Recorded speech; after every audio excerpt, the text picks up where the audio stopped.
Hey everyone! Today we're diving into a topic that's often overlooked but incredibly important: female masturbation addiction.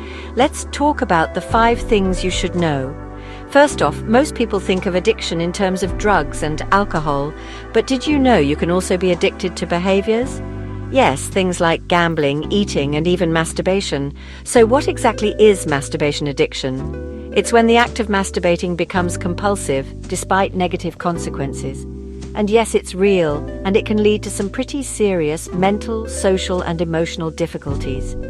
Now, how do you know if what you're dealing with is an addiction? Here are some signs to look out for. 1. You're thinking about masturbating all the time.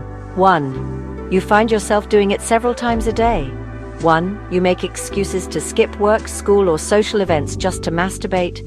1. You rely on pornography to get off, and you can't climax without it. 1. Your taste in porn is getting more extreme. If any of these sound familiar, it might be more than just a habit.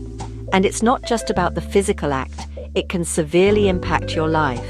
For instance, you might lie to friends or family about how often you do it, or neglect your responsibilities. You could also find sex with your partner less satisfying, or even experience sexual dysfunction. This brings us to the second thing you should know. Masturbation addiction isn't just a male issue. Females can be affected too. In fact, the compulsive nature of this addiction can change the brain's structure, much like any other addiction. The third point is about the brain itself. Masturbation triggers the release of dopamine, a neurotransmitter that makes you feel good. Over time, if you rely on this too much, your brain starts to crave it, leading to addiction. Fourth, moderation is key. Masturbation in itself isn't bad, but when it becomes a habit that you can't control, it's time to take a step back and reassess. Lastly, treatments are available. Cognitive behavioral therapy, support groups, and even apps like BrainBuddy can help you rewire your brain and break free from this cycle. Remember, it's important to seek help if you think you might be dealing with this. You're not alone, and there's no shame in reaching out. That's all for today, folks.